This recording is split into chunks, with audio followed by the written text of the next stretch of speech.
So hello and welcome dear students. আমরা আজকে কাজ শক্তি ক্ষমতা অধ্যায়ে 6 নম্বর লেকচার দেখব।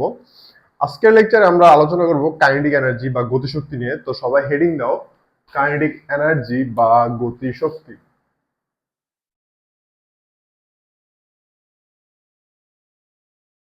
ওকে, তো হেডিং দেওয়া হয়ে গেলে এবার ডেফিনেশনটা লেখা নাও কাইনেটিক এনার্জির। ইট ইজ দ্য এনার্জি, দেখো, it is the energy of an object because of motion. কোন বস্তু তার গতির জন্য যে শক্তিটা লাভ করে সেটা হচ্ছে কাইনেটিক এনার্জি। ওকে, খুব ইজি একটা ডেফিনেশন।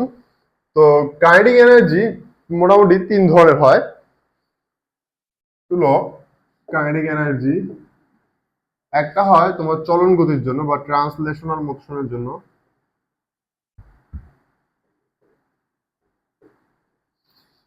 আর একটা হয় তোমার রোটেশনাল মোশনের জন্য,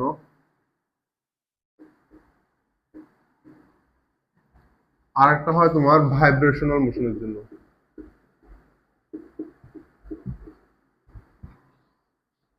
তাহলে কাইনেটিক এনার্জি কয় ধরনের হয়? তিন ধরনের হয়। ট্রান্সলেশন মোশনের জন্য এক ধরনের হয়, রোটেশনাল বা ঘূর্ণন গতির জন্য, আর ভাইব্রেশনাল বা কম্পন গতির জন্য। ট্রান্সলেশনাল মোশন মানে এটাকে বলে চলন গতি, রোটেশনাল মানে বলে এটাকে ঘূর্ণন গতি, আর ভাইব্রেশনাল মানে হচ্ছে কম্পন। ওকে, তো তিনটা ক্ষেত্রেই এদের ফর্মুলা মোটামুটি একই ফরম্যাটের।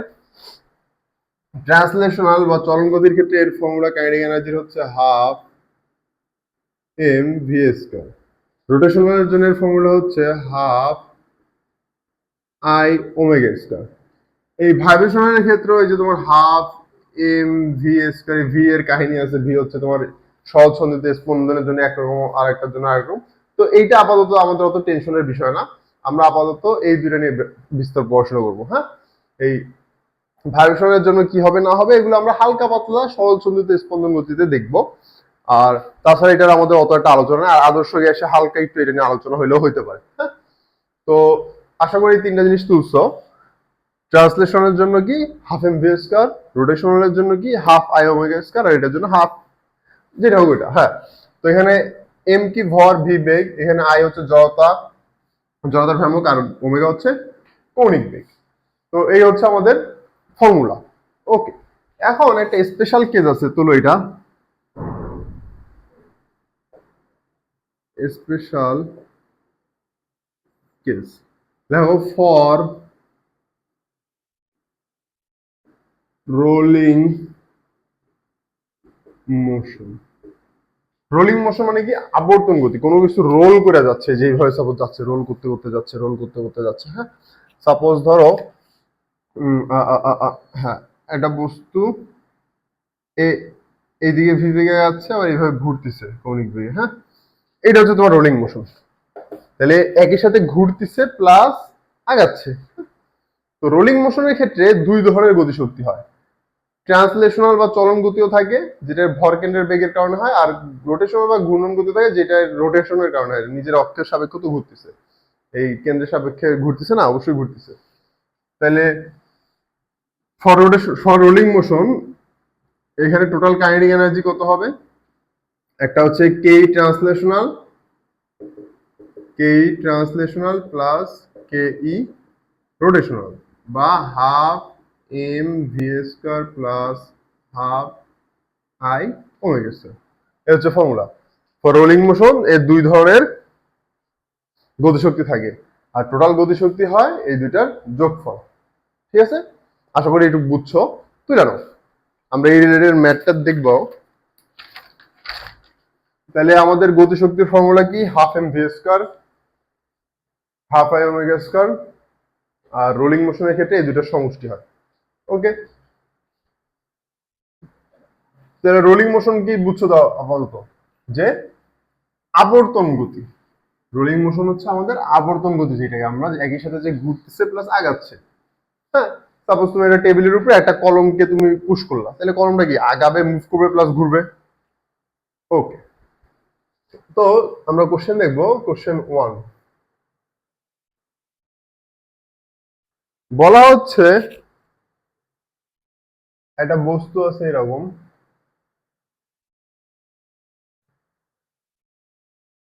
এর বেগ 4 metre per second, radius equals to 0.5 metre, ভর 2 কেজি,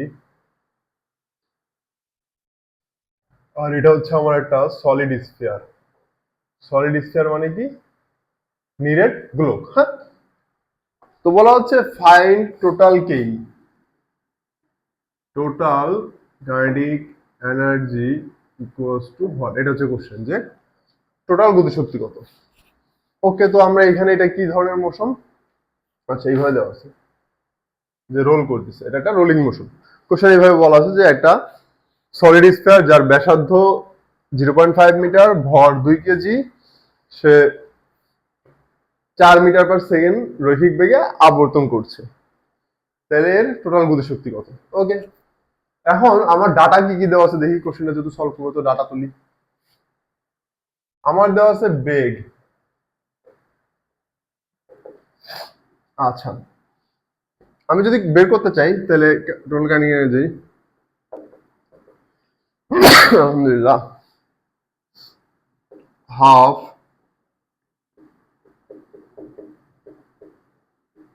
এটা। আচ্ছা, নিরেট গোলকের ক্ষেত্রে জড়তার ভ্রামক কত?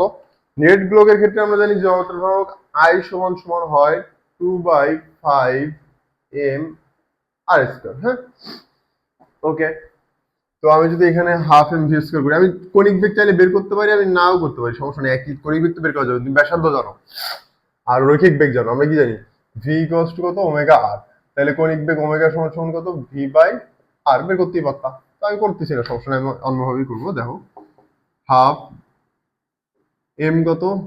2 ভি স্কয়ার প্লাস হাফ 2/5, তাই না, গুণন এম কত? 2 গুণন ব্যাসার্ধ কত? 0.5, ওমেগা সমান সমান কত?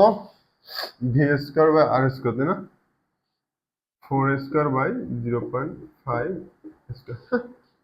তো এই যে এইভাবে সলভ করবো, এই যে এটা এটা কাটা, হ্যাঁ, এটা কাটা, তাহলে কত আসতেছে? এটা কাটা, তাহলে 16। এটা হচ্ছে তোমার রৈখিক গতিশক্তি আসলো, আর কণিক গতিশক্তি হচ্ছে তোমার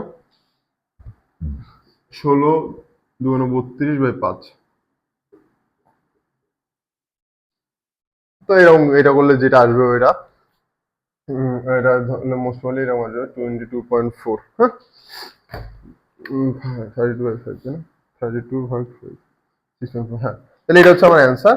এত জুল, গতিশক্তির একক জুল শক্তি যেহেতু। তো ইজি একটা ম্যাথ ছিল এটা, আশা করি বুঝছো। এরপরে আমরা আরেকটু অ্যাডভান্স একটা ম্যাথে যাব।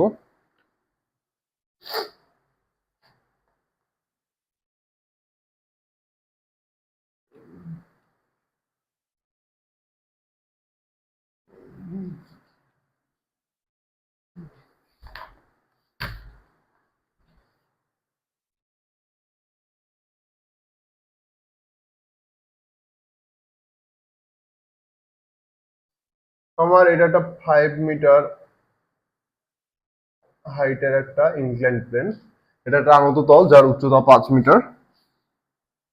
এখানে একটা সলিড স্ফিয়ার আছে বা নিরেট গ্লোব, সলিড স্ফিয়ার। হ্যাঁ,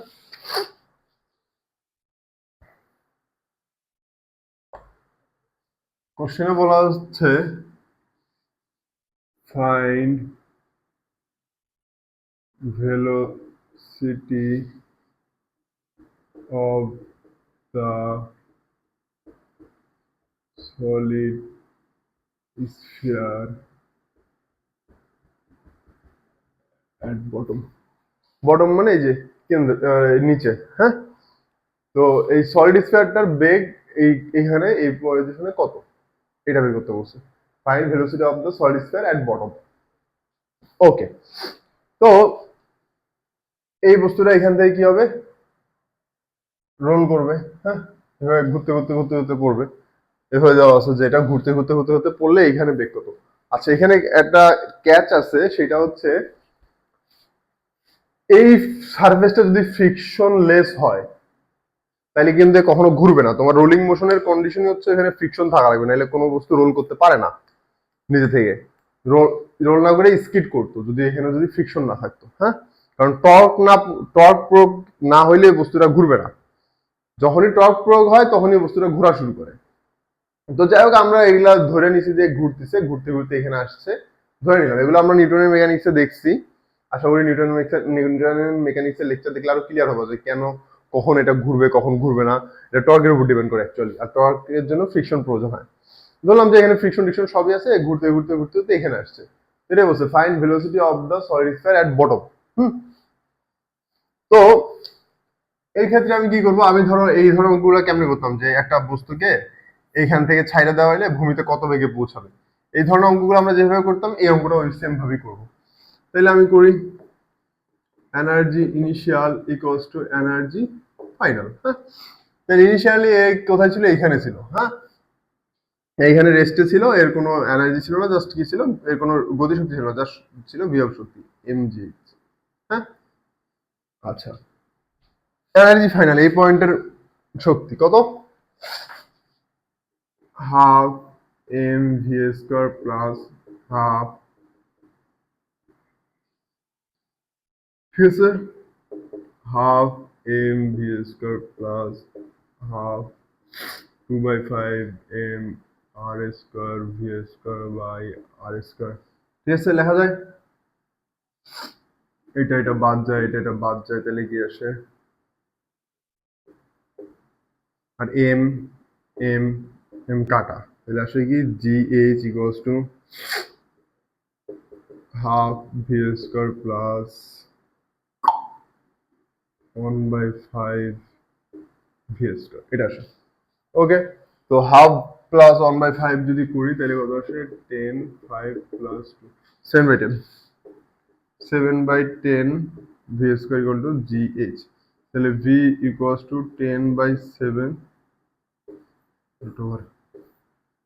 এটা হচ্ছে আমাদের fine values of solid sphere at bottom. এটা হচ্ছে অ্যাকচুয়ালি ফর্মুলা হিসেবে অনেকে মনে রাখে, বাট এটা মনে রাখার কোনো মানেই হয় না। এখানে তুমি জি এর মান 9.8 এবং এইচ এর মান 5 মিটার বসালে তুমি অ্যান্সারটা পেয়ে যাবে। হ্যাঁ, তো এটা হচ্ছে আমার সলিউশন, যে এইখানে এর বেগ কত হবে। হ্যাঁ, তো মজার ছিল অঙ্কটা। আরেকটা ম্যাথ করবো, এটা আরেকটু অ্যাডভান্স।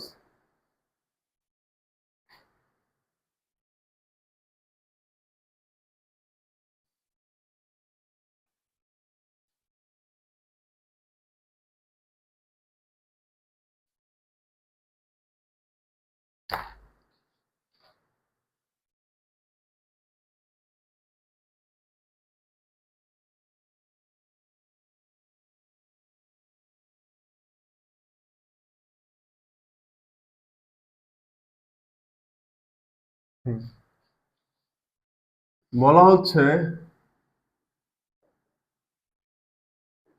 টপ মোস্ট পয়েন্ট হতে একই ভর ও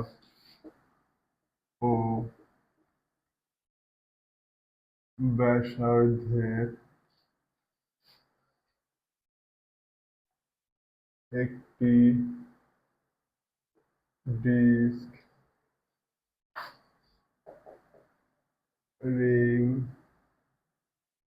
স্ফিয়ারকে ছেড়ে দিলে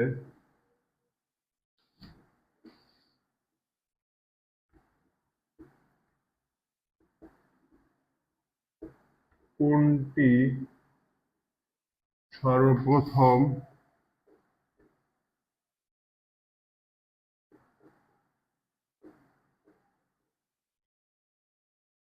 এটা হচ্ছে কোশ্চেন, যে টপমোস্ট পয়েন্ট হতে একই ভর ও ব্যাসার্ধের একটি ডিস্ক রিং ও হলো স্ফিয়ারকে ছেড়ে দিলে কোনটি সর্বপ্রথম ভূমিতে পৌঁছাবে, মানে এই পয়েন্টে পৌঁছাবে। এটা হচ্ছে আমাদের কোশ্চেন।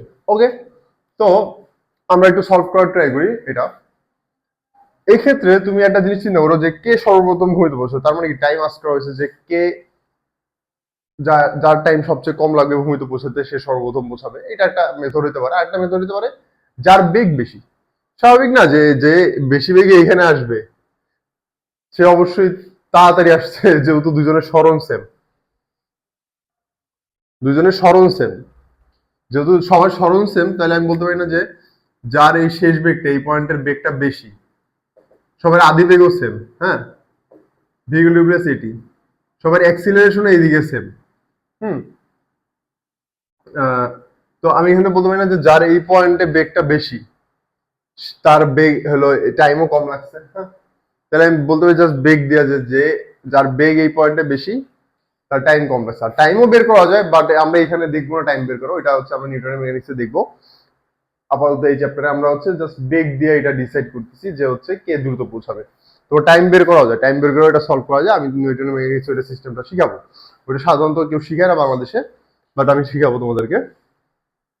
তো বলা হচ্ছে যে টপমোস্ট পয়েন্ট হতে একই বড় ব্যাসার্ধের ডিস্ক, রিং ও হলো স্ফিয়ারকে ছেড়ে দিলে কোনটি সর্বপ্রথম বুঝবো। তার মানে তিনটা সলিউশন করা লাগবে। আমি তিনটা দাগ দিয়ে দিলাম, একটা রিং এর জন্য করব, এটা ডিস্কের জন্য করবো, এটা প্রথমে ফার্স্টে আমি ডিস্কের জন্য করি। তো ডিস্কের জন্য কি ওই সেম জিনিস, m g h equals to half m v square. এখানে তো দুইটা থাকবে, একটা রৈখিক গতিশক্তি থাকবে, একটা কণিক গতিশক্তি থাকবে, তাই না? তো এম এম আচ্ছা এম আগেই না কাটি, m g h equals to half. আচ্ছা, একটা ডিস্কের জড়তার ভ্রামক কত হয়? হাফ এম আর স্কয়ার হয় কিন্তু। তাহলে আমি যদি এটা করি, এম এম কাটা যায়, জি h equals to half v square plus 1/4 V square, হ্যাঁ। তাহলে হাফ প্লাস 1/4 করলে আসে তোমার 4 2 প্লাস, তাহলে 3/4 v square equal to g h. তাহলে v equals to 4/3 g h square root. এটা আসলে হচ্ছে তোমার এর ক্ষেত্রে, ডিস্কের ক্ষেত্রে আসলে তোমার এটা বেগ এই বটম পয়েন্টে, হ্যাঁ। দ্বিতীয়টাই আমি করবো রিং এর ক্ষেত্রে। রিং এর ক্ষেত্রে same, m g h equals to half m v square plus half I omega square. M g h equals to half m v square plus half. যত ভ্রামক আই এর মান কত? এই রিং এর ক্ষেত্রে রিং এর যত ভ্রামকের আমরা মান জানি যে এটা হয় m r square, v square by r square. তাহলে এটা কত আসতেছে? Half v square plus half v square. তাহলে হচ্ছে ভি ইকুয়াল টু কত আসতেছে? Root over GH. এটা হচ্ছে তোমার রিং এর ক্ষেত্রে আসলো, হ্যাঁ। আর এবার কি হলো স্ফিয়ার বা ফাঁপা গোলক, হলো স্ফিয়ার, হ্যাঁ। তো হলো স্ফিয়ারের ক্ষেত্রে কি হবে? M g h equals to half I omega square half. আচ্ছা, এটা ফাঁপা গোলকের জড়তার ভ্রামক হয় কত? 2/3 m r square v square by r square. ওমেগার মান যেটা ভি স্কয়ার আর স্কয়ার, হ্যাঁ। তো এখান থেকে আমি যদি এম এম বাদ দিই তাহলে থাকে কি জি এইচ ইকুয়ালস টু কত হয়? জি এইচ ইকুয়ালস টু হয় half v square plus 1/3 V square. Half plus 1/3 করলে কত আসবে? হাফ প্লাস 1/3 করলে 6, 3 প্লাস 2।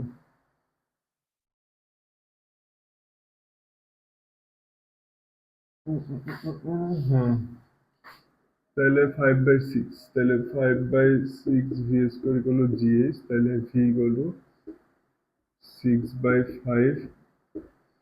এখন বলো তো এই তিনটার ভিতরে কোনটা সব থেকে বড়?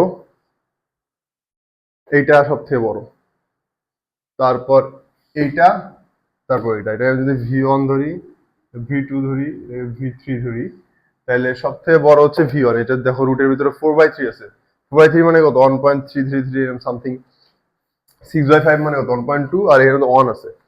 তার মানে আমি বলতে পারবো যে V1 গ্রেটেস্ট, তারপর V3, তারপর V2। তাইলে সর্বপ্রথম কে পৌঁছাইলো? সর্বপ্রথম পৌঁছাইছে আমাদের ডিস্ক, তারপরে পৌঁছাইছে আমাদের ফাঁপাগুলো, তারপরে পৌঁছাইছে আমাদের রিং। ঠিক আছে, তাহলে সর্বপ্রথম পৌঁছেছে আমাদের ডিস্ক, তারপরে ফাঁপাগুলো, তারপরে আমাদের রিং। তাহলে এইখানে ডিস্কটা সবার প্রথম পৌঁছানোর রিজনটা কি জানো? এর দেখো জড়তার ভ্রমণ কিন্তু সব থেকে কম। যদি এটা ঘূর্ণন গতি না হইতো, মানে রোলিং মোশন না হইতো, আবর্তন গতি না হইতো, এটা কিন্তু রোলিং মোশন হয়েছে। রোলিং মোশন না হয় যদি শুধু চলন গতি হতো, তিনটে একসাথে পৌঁছাইতো, এটা নিয়ে তো কোনো অবজেকশন নাই। যেহেতু রোলিং মোশন হয়েছে, তার মানে এর জড়তা, এর সাথে ঘূর্ণন গতিও রিলেটেড, রৈখিক প্লাস হলো কৌণিক দুইটাই রিলেটেড। চলন গতি আর ঘূর্ণন গতি দুইটাই হয়েছে। শুধু চলন গতি হলে তিনটে একসাথে পৌঁছাতো, আর যেহেতু ঘূর্ণন গতিও আছে, তার মানে এখানে জড়তার উপরেও ডিপেন্ড করবে। তিনজনের ভর সেম হলো, তিনজনের জড়তা কিন্তু সেম না। একজনের জড়তা কেমন দেখছো? এর জড়তা সব থেকে কম, তারপরে এর জড়তা, আর এর জড়তা সব থেকে বেশি। তো যার জড়তা সব থেকে বেশি তার টাইমটাও সব থেকে বেশি লাগবে। ঠিক আছে, আর যার জড়তা কম তার টাইমও কম লাগবে। ওকে,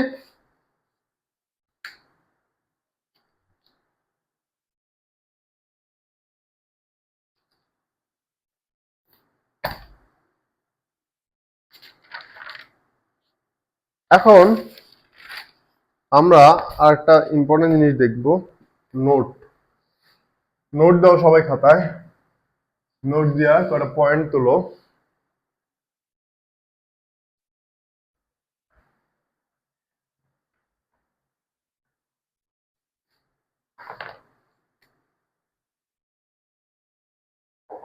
এক নম্বর পয়েন্ট লেখো যে গতিশক্তি গতিশক্তি শুধুমাত্র ধনাত্মক হতে পারে। গতিশক্তি শুধুমাত্র ধনাত্মক হতে পারে এবং বেগের দিকের উপর নির্ভর করে না। গতিশক্তি শুধুমাত্র ধনাত্মক হতে পারে এবং বেগের দিকের উপরে ডিপেন্ড করে না। কারণ কি দেখো, তোমার ভি স্কোয়ার করতেছি না, তো বেগ ভেক্টর রাশি হলো ভি স্কোয়ার, মানে কি ভি ডট ভি, তাই না? তাহলে ডট গুণ করলে কি ভি ডট ভি করলে ভি স্কোয়ার আসে, আমরা তো জানি যে ডট গুণের নিয়ম থেকে জানি ভি ডট ভি করলে ভি স্কোয়ার আসে। আর এখানে ভেক্টর রাশি ডট করলে কি দিক টিকা থাকে, জাস্ট মানটা চলে আসে না। আর স্কোয়ারের ভিতরে তুমি নেগেটিভ বসো, যাই বসো না কেন, স্কোয়ার করলে এটা পজিটিভ হয়ে যায়। তাহলে গতিশক্তি শুধুমাত্র ধনাত্মক হতে পারে এবং বেগের দিকের উপরে নির্ভর করে না। আর ভর তো অলওয়েজ পজিটিভ হবেই, সো গতিশক্তি ঋণাত্মক হওয়ার কোনো চান্স নেই। 2 নম্বর পয়েন্ট দিয়ে লেখো, kinetic energy depends on frame of reference. গতিশক্তি প্রসঙ্গ কাঠামোর উপরে নির্ভরশীল। এটা একটা এক্সাম্পল দিই, সাপোজ তুমি দাঁড়ায় আছো রাস্তায়, বাসের ভিতরে একজন লোক বসে আছে, সরি, তুমি রাস্তায় দাঁড়ায় আছো, বাসের ভিতরে একজন লোক বসে আছে। তুমি কি দেখবা? তুমি দেখবা যে ওই লোকটা বাসের মতো, বাসের বেগ ধরো 60 কিলোমিটার/ঘন্টা, তো ওই লোকটা হচ্ছে 60 কিলোমিটার/ঘন্টা বেগে গতিশীল। তার মানে তোমার সাপেক্ষে ওই লোকের একটা গতিশক্তি আছে।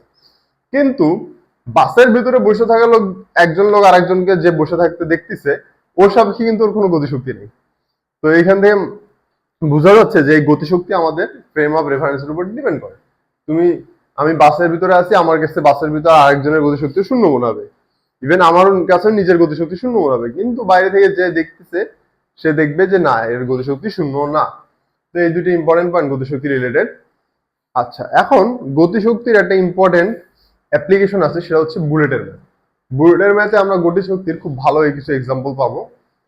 বুলেটের ম্যাথ গুলা তোমরা এতদিন শিখছো যেভাবে, আমরা আজকে একটু নতুন ভাবে দেখবো, নতুন আঙ্গিকে বুলেটের ম্যাথ করা শিখবো।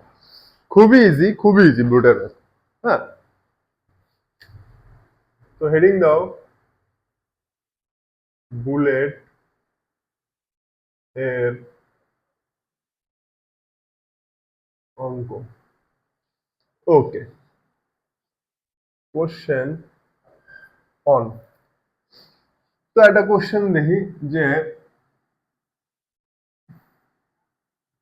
একটা তক্তা এরকম একটা বুলেট এখান থেকে এর বেগ হচ্ছে 300 মিটার পার সেকেন্ড। এই তক্তা ভেদ করার পরে এর বেগ হলো 200 মিটার পার সেকেন্ড। এর ভর হচ্ছে 100 গ্রাম। তো বলা হচ্ছে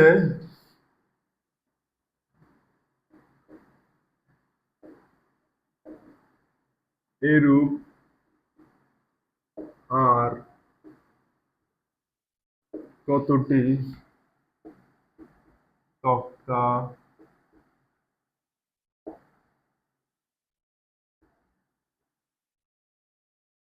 এটা হচ্ছে কোশ্চেন। তো মাথায় রাখবো আমি ব্রুডের ম্যাথ করবো ঐকিক নিয়মে, একদম ইজি। ঐকিক নিয়ম দিয়ে করবো। তোমরা এতদিন যে নিয়মে শিখছো ওই নিয়ম দেখাবো না, ওই নিয়ম তো তোমরা পারোই, দেখানোর দরকার নেই, শুধু শুধু টাইম নষ্ট। আমরা নতুন আঙ্গিকে শিখবো ব্রুডের ম্যাথটা। আচ্ছা, আমি কি বলতে পারি যে এই বুলেটটা এই তক্তাটা ভেদ করতে কতটুকু শক্তি খাওয়া হয়েছে এই বুলেটটা? হ্যাঁ, আমরা বলতেই পারি যে কতটুকু শক্তি খাওয়া হয়েছে।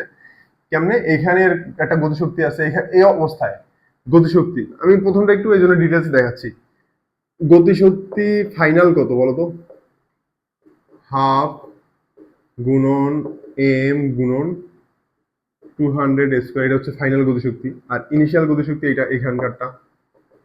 গতিশক্তি ইনিশিয়াল কত? হাফ গুণন 0.1 গুণন 300 স্কোয়ার। হ্যাঁ, তো আমি যদি করি হাফ গুণন 0.1 গুণন 200 স্কোয়ার, এটা হচ্ছে 2000 আসলো, 2000 জুল। আর এখানে গতিশক্তি কত? হাফ গুণন 0.1 গুণন 300 স্কোয়ার, 4500। ওকে, তাইলে আমি কি বলতে পারি যে হচ্ছে একটা তক্তা ভেদ করতে কতটুকু শক্তি ক্ষয় হয়েছে? তাহলে একটা তক্তা ভেদ করতে শক্তির ক্ষয় কতটুকু শক্তি ক্ষয় হয়েছে?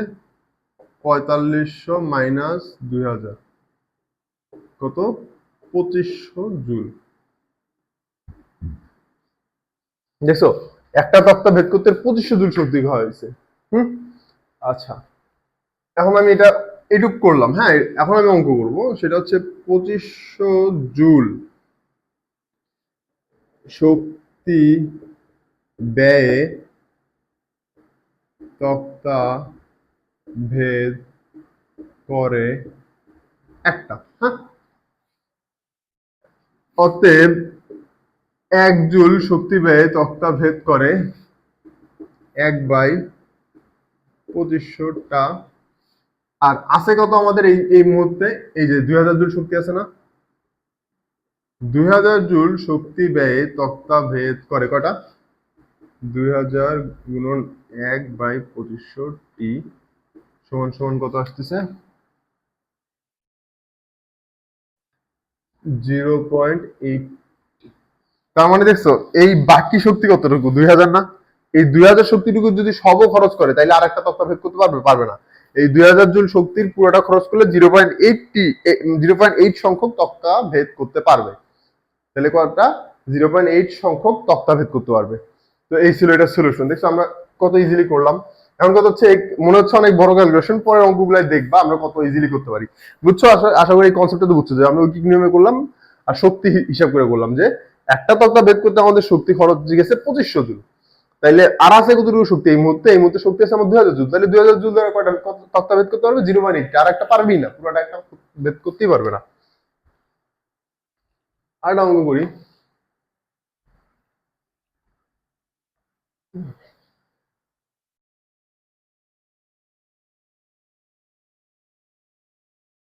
এবার বলা হচ্ছে একটা বুলেটের এখানে বেগ হচ্ছে ভি, এখানে বেগ হচ্ছে 3/4 ভি। হ্যাঁ, এখানে বেগ ভি, একটা তক্তা ভেদ করার পরে এর বেগ, আচ্ছা ওইটাও না, 3/4 ভি দিলাম না, ধরো হচ্ছে V/4 দিলাম, V/2 দিলাম, যে একটা তক্তা ভেদ করার পর একটা বুলেটের বেগ অর্ধেক হয়েছে, যে এরূপ আর কয়টা তক্তা ভেদ করতে পারবে। হ্যাঁ, ওকে, তাহলে আমি কি বলতে পারি যে half m v square minus half m v by two square. এইটুকু হচ্ছে একটা তক্তা ভেদ করতে শক্তি খরচ হয়েছে না? একটা তক্তা ভেদ করতে এইটুকু শক্তি তো লাগছে, যে এইখানকার শক্তি মাইনাস এইখানকার শক্তি, তাইলে তো খরচকৃত শক্তি পাওয়া যাচ্ছে।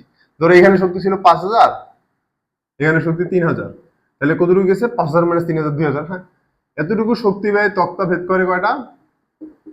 একটা। দেখা যায়। অতএব 1 জুল শক্তি ব্যবহারে তক্তা ভেদ করে কয়টা? হাফ এম কমন নিলে v square minus v square by 4, এটা আসে না? ভি বাই টু স্কয়ার করলে এটাই তো আসে। আর এই মুহূর্তে শক্তি কতটুকু আছে? এই মুহূর্তে শক্তি আছে half m v by two square না? এতটুকু শক্তি তো আছে, 3,000 না? তাহলে এইটা দিয়ে তক্তা ভেদ করতে পারবে কয়টা? Half m v square by, এটা কি ভি বাই টু স্কয়ার মানে কি? V square by 4, half m v square minus v square by 4। তাহলে আমি হাফ এম বাদ, এখানে উপরে থাকে কি? ভি স্কয়ার বাই 4, নিচে কি থাকে? নিচে থাকে হচ্ছে V square minus v square, তার মানে 3/4 ভি স্কয়ার। হ্যাঁ, এই ভি স্কয়ার বাদ এই 4 এইভাবে বাদ, তাহলে কি আসতেছে 1/3, তাহলে 0.33। তাহলে দেখছো যে আর কয়টা তক্তা ভেদ করতে পারবে? 0.33, মানে একটা তক্তা 3/1 ভেদ করতে পারবে আরেকটা তক্তার এইরূপ। হ্যাঁ, তো এই ম্যাথ গুলো তোমরা আগে কত কঠিন ভাবে করতে, এখন দেখছো একদম 3 লাইন হয়ে যাচ্ছে, আমাদের জাস্ট একটা ঐকিক নিয়মে হিসাব করতে হচ্ছে, আর খালি একটা তক্তা ভেদ করতে কতটুকু শক্তি রাখতেছি এটা বের করতে হচ্ছে। ওকে, আর একটা ম্যাথ দেখি। এই ম্যাথটা হচ্ছে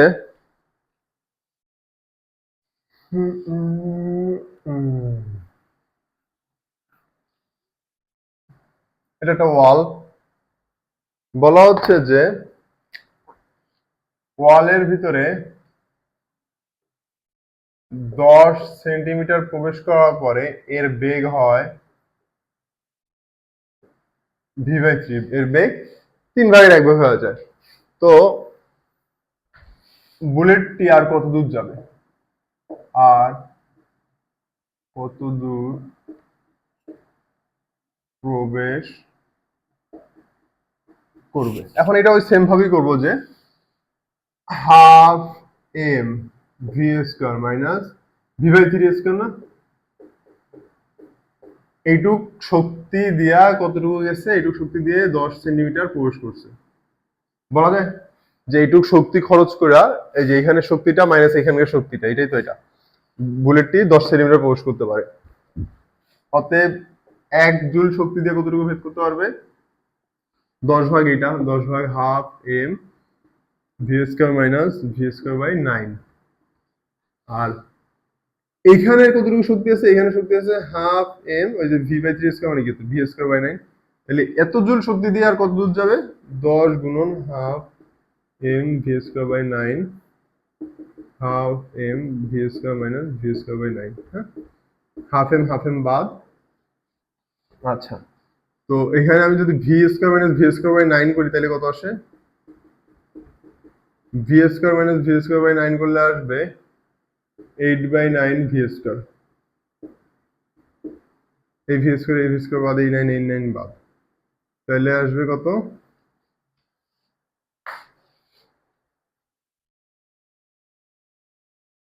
10/8। 10/8 মানে কত? 10/8, 10/8 মানে হচ্ছে 1.25 সেন্টিমিটার। তাহলে আর কত দূর যাবে? 1.25 সেন্টিমিটার যাইতে পারবে। খুব ইজি একটা প্রসেস এটা।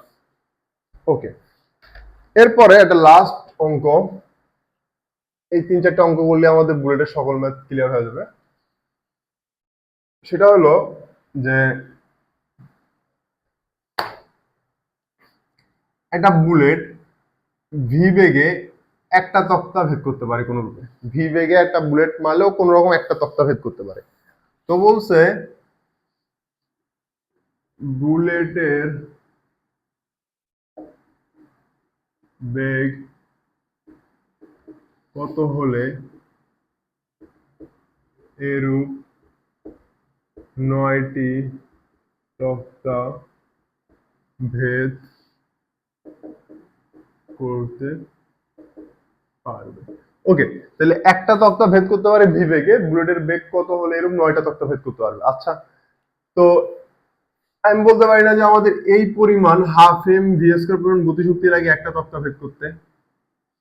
তাহলে 9টা তক্তা ভেদ করতে আমাদের কতটুকু গতিশক্তি লাগবে? এটা 9 গুণ না, 9 গুণন হাফ এম ভি স্কয়ার, এইটুকু পরিমাণ গতিশক্তি লাগবে আমার 9টা তক্তা ভেদ করতে, যেটা আমার এই বুলেটটাকে দিতে হবে, তাই না? তাহলে দিলাম হাফ এম, ধরলাম এক্স, ওকে, এক্স বেগে আমি গুলি এক্স বেগে ওই বুলেটটাকে নিক্ষেপ করছি।